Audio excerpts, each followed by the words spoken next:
reinforcement therapy is used to accelerate adaptive and desirable behaviors, to decelerate maladaptive and undesirable behaviors. Behavior therapists employ a number of strategies. In this lecture, we will review differential reinforcement and punishment, indirectly decelerating undesirable behaviors. We will also take a look at the most effective conditions for timeout from positive reinforcement, and also the guidelines of effective use of punishment.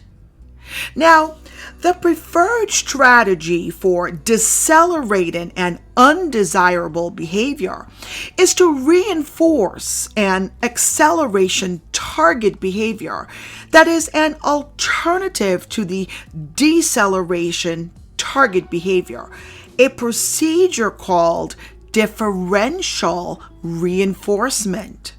For example, to reduce a client's criticism of people, the client might be reinforced for complimenting others.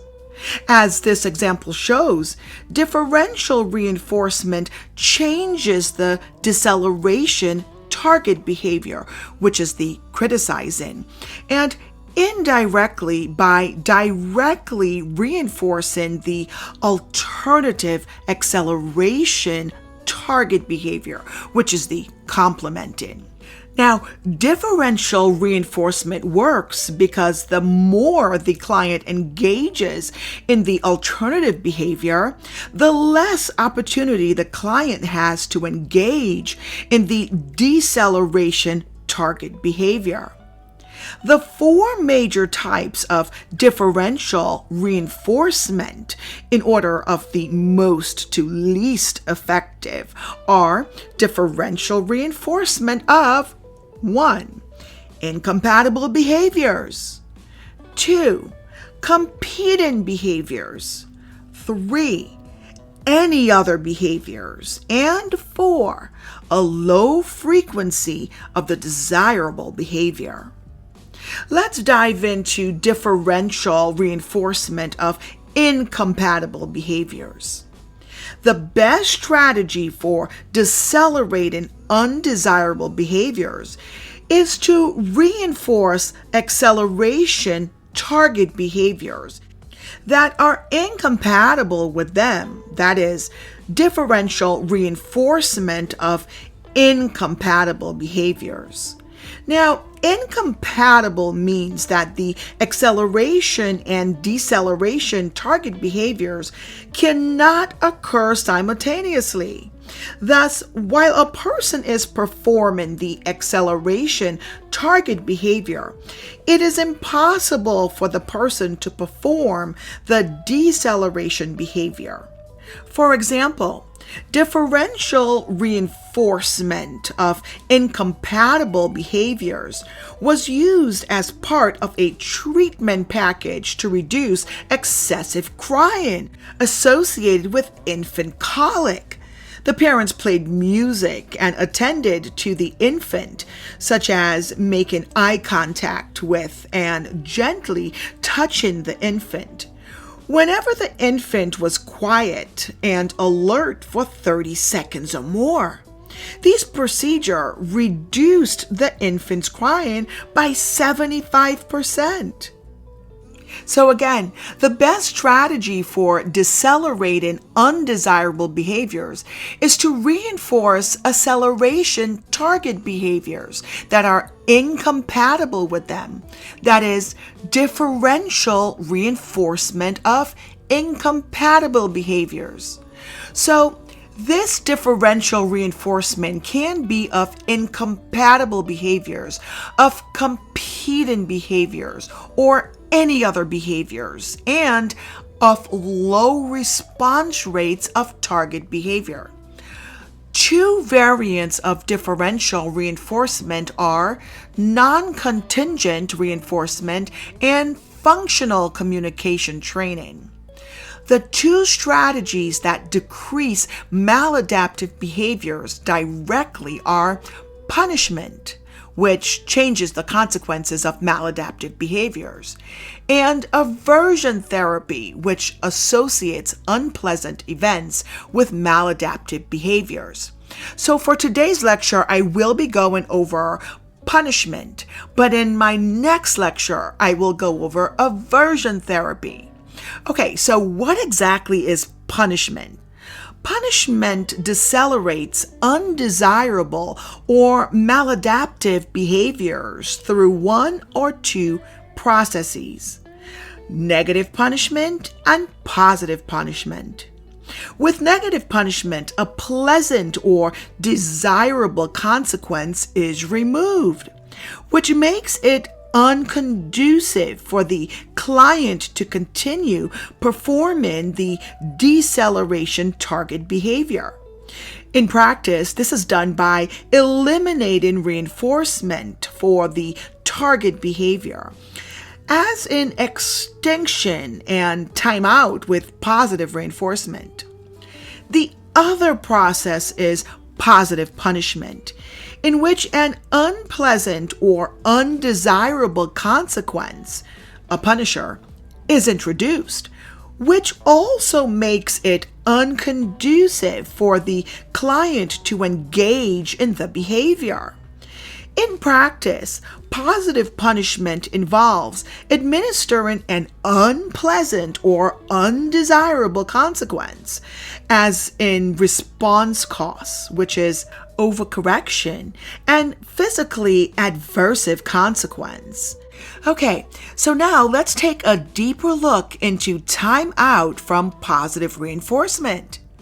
Timeout from positive reinforcement, or timeout for short, involves temporarily withdrawing a client's access to generalized reinforcers immediately after the client performs the deceleration target behavior.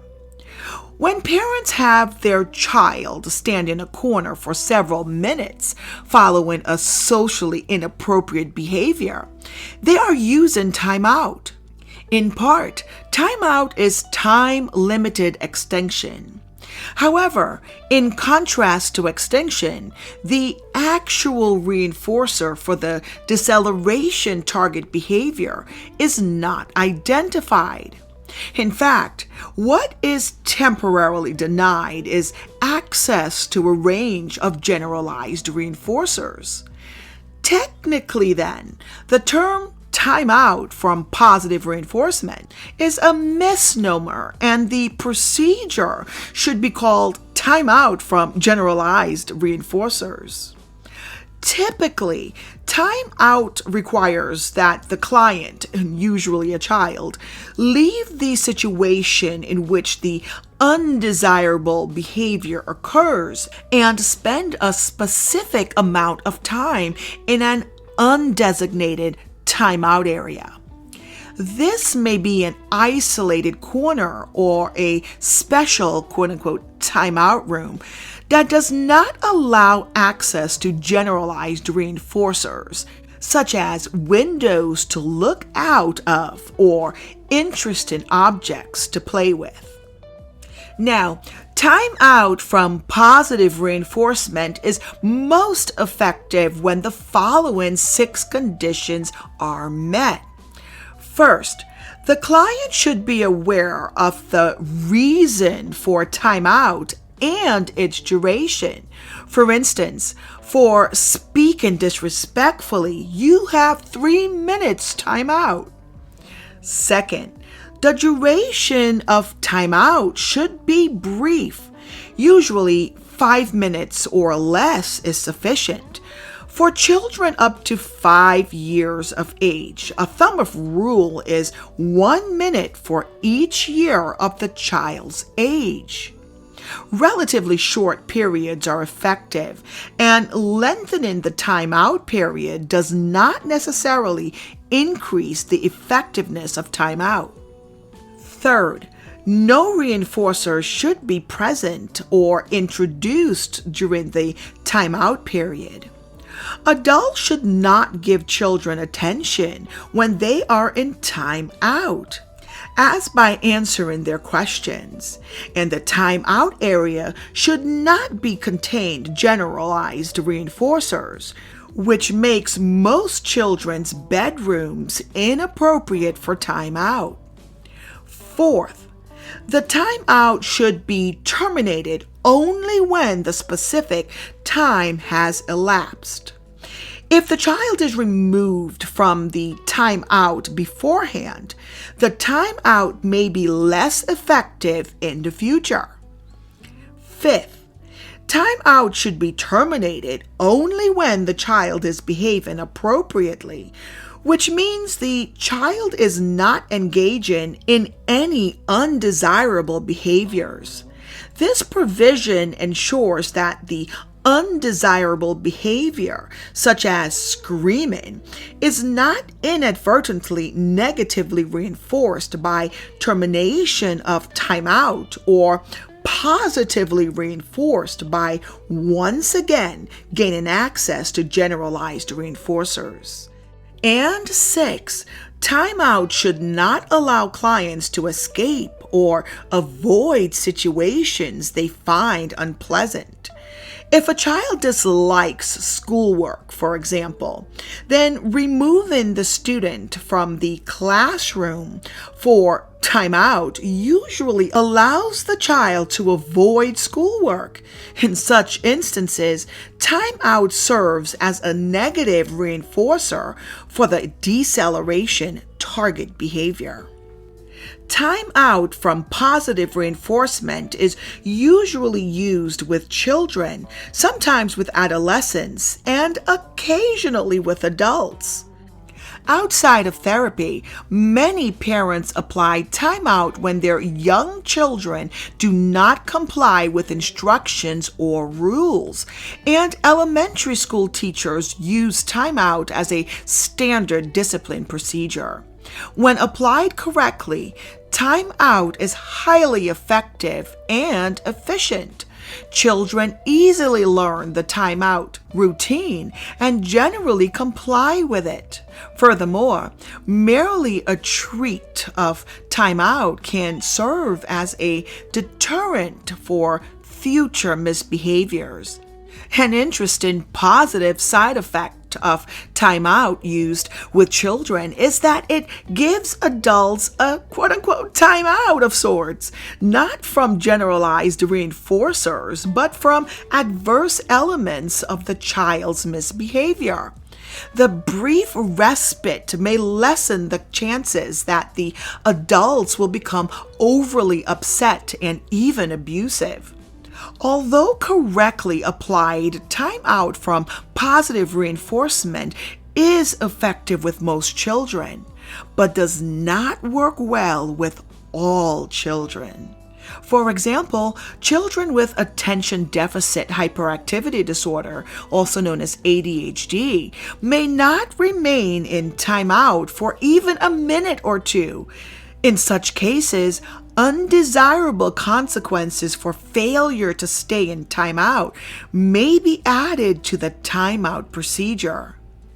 Now let's review the guidelines for effective use of punishment. Behavior therapists have developed guidelines for administering all punishment procedures. That is, not just the use of physically aversive consequences. First, the punisher, which is removal of reinforcers or introduction of undesirable consequences, should occur immediately after the target behavior is performed. The closer in time the punisher is to the target behavior, the greater is the effectiveness because the client is more likely to associate the punisher with the target behavior. Second, the punisher should be administered every time the target behavior occurs. Greater suppression results from the continuous, that is, for each occurrence, and consistent, that is, by all change agents involved. So again, greater suppression results from the continuous and consistent administration of the punisher, especially especially at the beginning of treatment. Third, the client should be aware of the contingency between the target behavior and the punisher. The client should be explicitly told and reminded about the contingency. For example, when you hit other kids, you will get a timeout. Fourth, reinforcement should not closely follow the delivery of the punisher. If a potential reinforcer is administered shortly after a punisher, the punisher signals the client that a reinforcer is forthcoming, and the deceleration target behavior may increase because the reinforcer is associated with the target behavior. A common example is when a parent comforts a child who is crying after being reprimanded for a misbehavior, as by hugging the child and saying, "You know I love you, don't you?" And fifth, the punisher should be preceded by a warning cue. After the cue, for example, "No," becomes associated with the punisher, the cue alone may decelerate the target behavior. 6. An adaptive behavior that competes with the undesirable target behavior should be reinforced in conjunction with decelerating the maladaptive behavior. Engaging in a competitive adaptive behavior decreases the opportunities the client has to engage in the maladaptive target behavior. And 7, if physically aversive consequences are employed, their potential negative side effects should be looked for and minimized if they occur.